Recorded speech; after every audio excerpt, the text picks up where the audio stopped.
Hey there, this is Chris, and welcome to a very different kind of project over on the Laurelman Project, where if you've seen most of the other ones, I do kind of building models and kind of building type stuff. Well, in this one, I have signed up once again to do another Spartan Ultra. And if you've seen the two videos I put out before, the post Palmerton race and the post Killington race, those have been done kind of after the fact, kind of showing the results of what the training has come into. Well, this time our goal is we're going to be getting another one of these guys.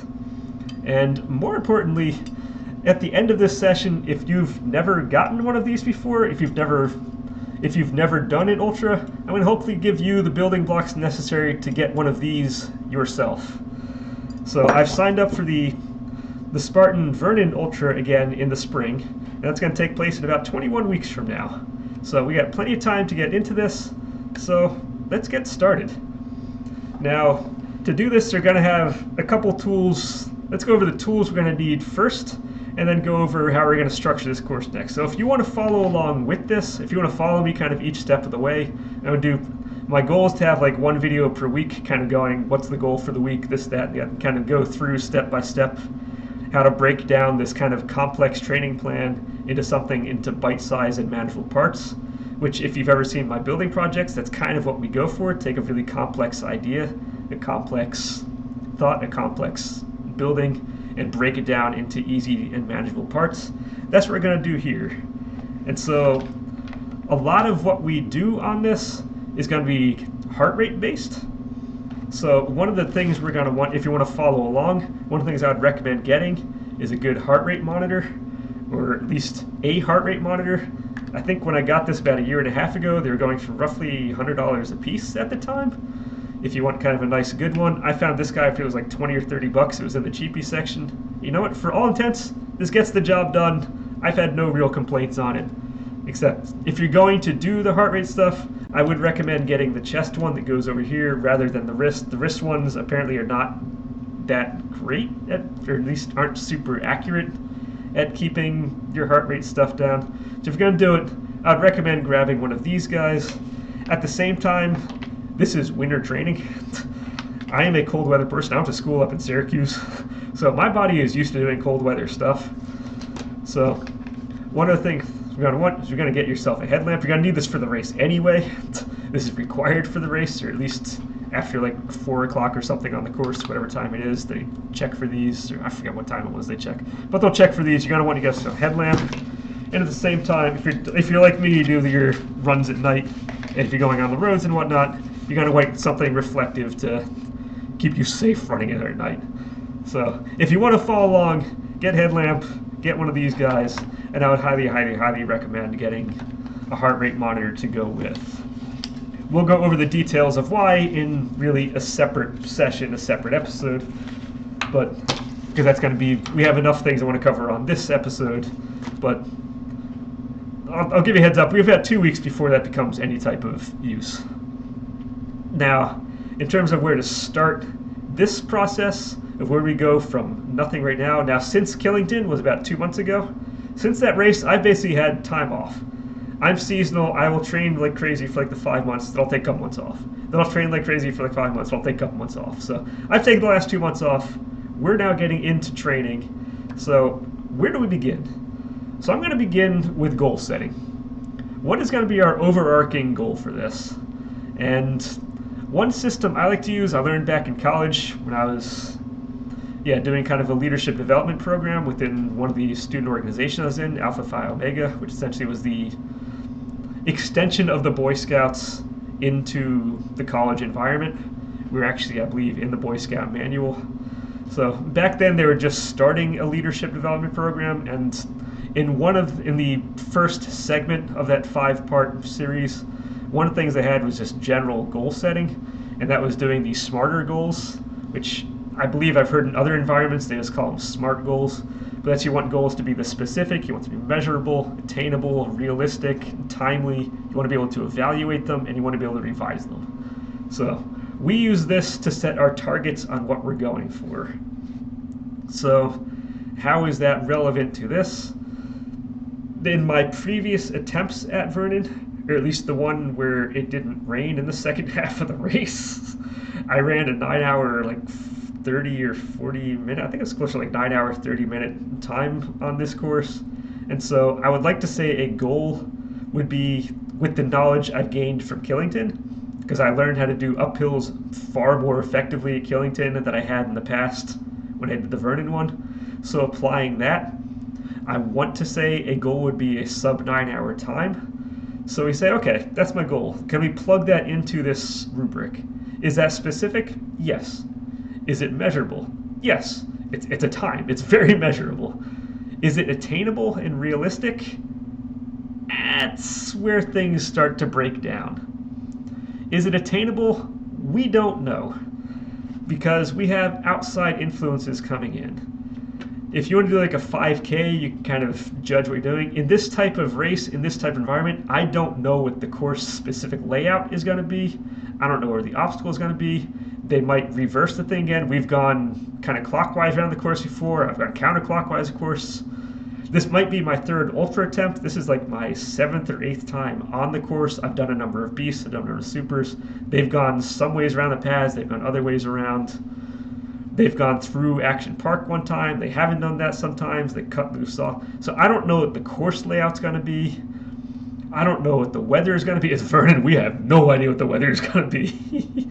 This could be 90 degrees that day. It could be 30 degrees that day. It could be raining. It could be dry.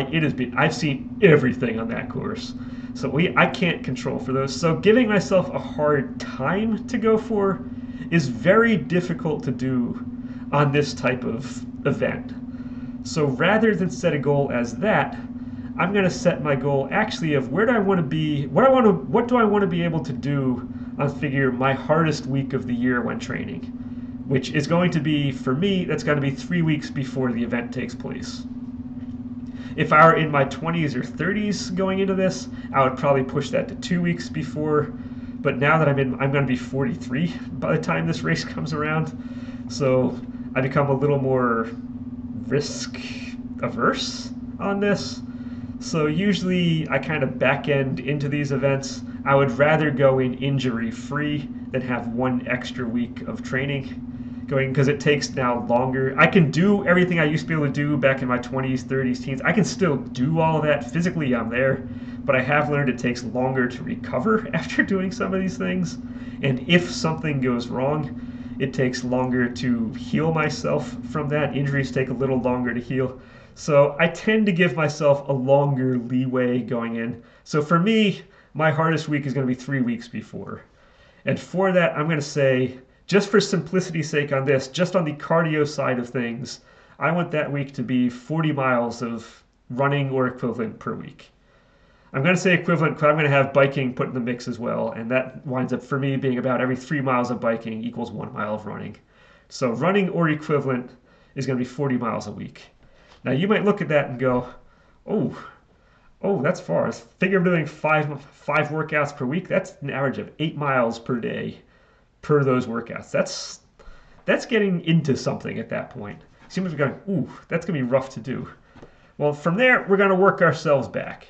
I'm going to have 18 weeks to get there. So, again, now, for starting purposes, let's just say in about 3 weeks from now, I'm going to be around 20 miles per week. I'll explain how we get there. But let's say in 3 weeks, we're going to start around 20. So that's going to give 15 weeks to boost up from 20 miles to 40. So what that means as a practical purpose is we're essentially going like 1.5 miles more of running over the course of an entire week for each week going up. So it winds up being kind of a gradual escalation into that. It's not going to be all at once.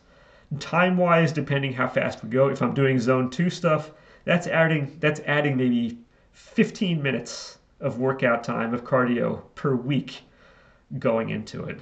So it sounds really hard at the end, but we give ourselves enough of a runway that it's not going to kill you going up in there. It's a gradual build-up. Now, why do I say I want to start in 3 weeks at the 20? Why don't I say I'm starting that like right now?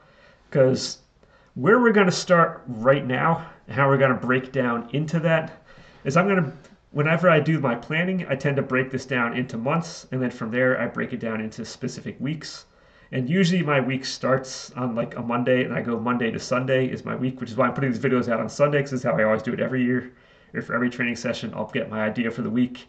I'll put it out. I'll figure it out on Sunday, and then it gives me what to work on. Well, for the rest of the week. So that's why these videos are going out on Sunday. This just mirrors the way I usually do things. So because I've now had 2 months off since my last race, and I'm just getting in, the entire purpose of December is going to be building up a routine again.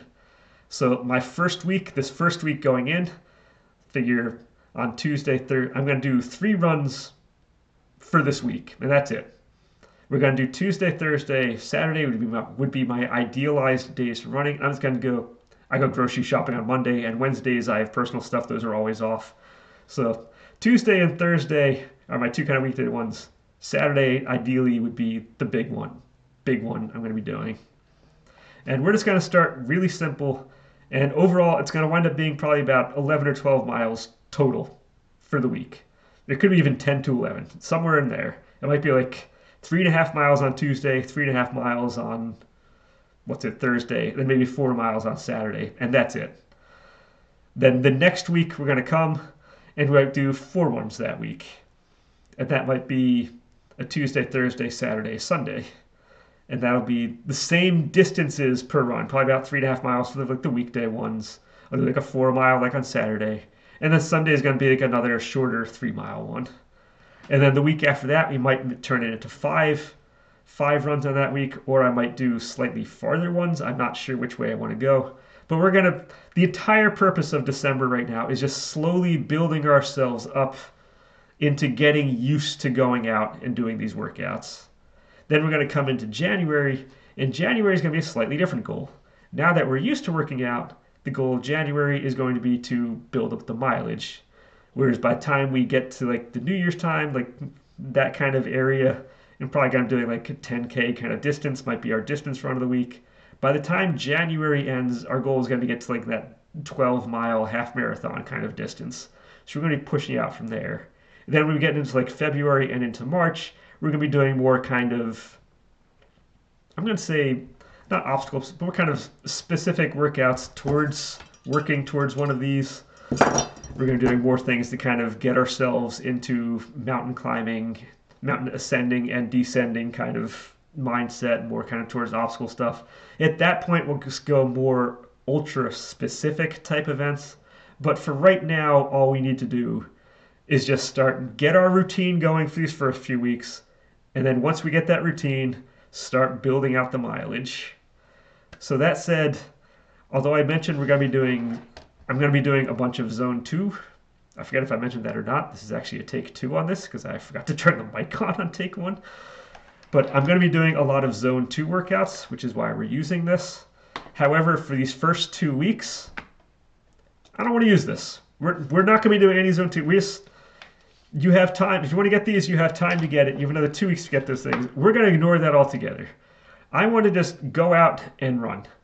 I'm going to be a little on the quicker side. It's not going to be a race, but I want to do these a little on the quicker side because in addition to building a routine, physiologically, I want to get the heart pumping.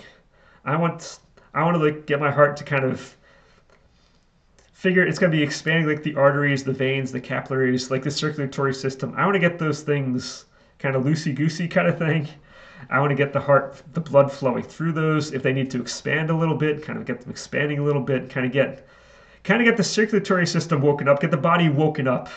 So for these first few, we're going to purposely keep the running short. Our distances aren't going to be far. I don't want to go much more than say 4 miles, 4.25 miles might be like the most. Half hour or so might be the most like time-wise to go through this. Sometimes I keep forgetting I'm equating time and distance with what I do. Because for me, personally, a quicker kind of workout, once I get in shape, is going to be around a 7-minute mile or so. Right now, I'm probably around a 7:20, 7:25 might be a pace I'm going for. For you, a fast workout might be an 8-minute mile, might be a 9-minute mile, might be a 10-minute mile, I don't know. But it's going to be whatever a quicker kind of pace, and then maybe hold that for about a half hour or so, and that's all you really need. We're not going for distance. Our whole thing these first 2 weeks is just get used to going out and get the blood pumping. And then from there, after these first 2 weeks, then we'll get into the more actual kind of more boom, boom, boom training, building up distance, getting things going. So for right now, I'm just going to leave it at that right now. Again, my whole goal is I want to keep things simple. So that's going to leave that there right now. We can use that. And when we come back next week, we can go over the next step of this process. But for now, all I want, if you want to follow along, 3 workouts. That's all we need. And don't have them be 3 days in a row. Give yourself time to rest in between days. So it's going to be 3 non-consecutive day workouts. It can be like a Monday, Wednesday, Saturday. For me, it's a Tuesday, Thursday, Saturday. It can be Wednesday, Friday, Sunday if you want. But that's all we're going to do. And then, yeah, after that, I will meet you back next week and we'll take the next step from there. So until I see you then, till then, enjoy.